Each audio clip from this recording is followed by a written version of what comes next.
Hey there, folks.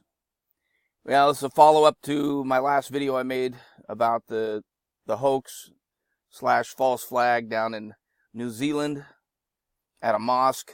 Supposedly a guy went in and shot 50 people, killed them. Yeah, absolute fakery. Anyway, so this Cynthia McKinney, smart lady, she used to be a state representative in a political figure. Very smart woman. She's hooked me up with a lot of different things, and she goes straight to the source. So this guy right here, let's see. What's this guy's name? Is this James Fetzer? Scott Bennett. All right. Here it is. This gal right here, Gemma O'Doherty. Anyway, New Zealand has all the hallmarks of a classic false flag operation to incite fresh #IS attacks, create chaos, fear, allow the globalists to take more control over the people, remove freedoms, a la 9/11, a professional job. See, I call 9/11 a false flag. All right, the public are no longer fooled.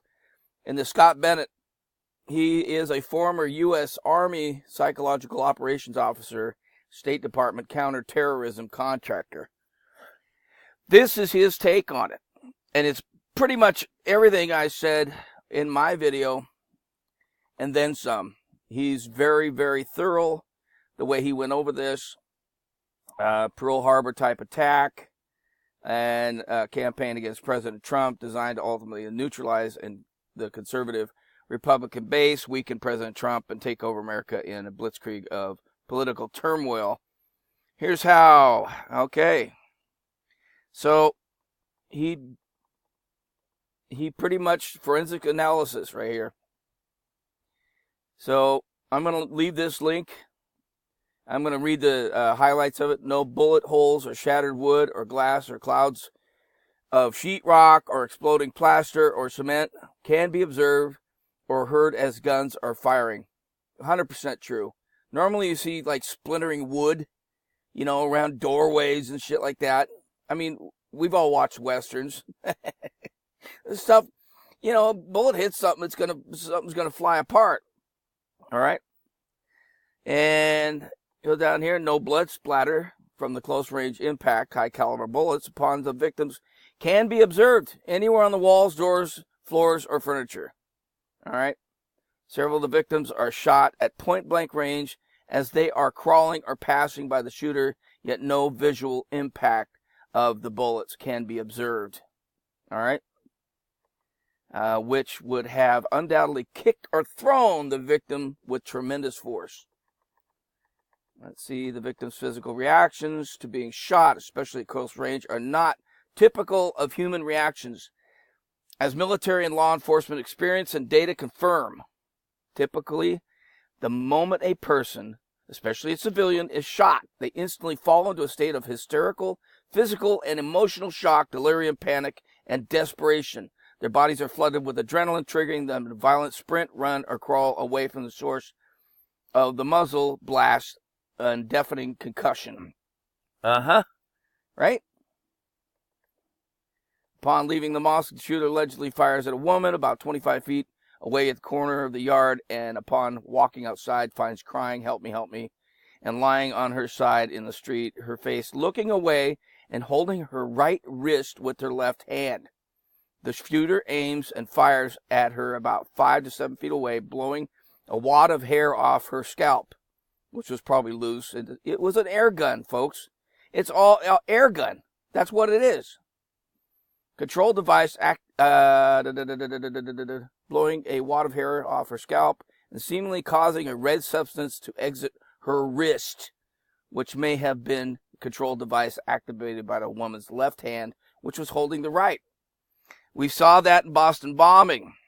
Okay, somebody going around spreading blood on the ground with a backpack with a little nozzle sticking out of it. You would one moment you're seeing blood, and the next minute you're not seeing blood, and then all of a sudden you're seeing blood because somebody was spreading it around on the ground beneath these supposed victims. his presence of playing music, you know, it was all this bullshit music. I heard an accordion, all right? Anyway, finally, as the shooter is driving down the street, several times he presses his shotgun muzzle against the windshield of his car and fires, but the windshield is not damaged. You don't see the windshield being blown out. I just watched the thing about an hour and a half ago. Yeah, it's been about an hour and a half. I made that first video. And seemingly shatters the passenger door window when he shoots at the door window.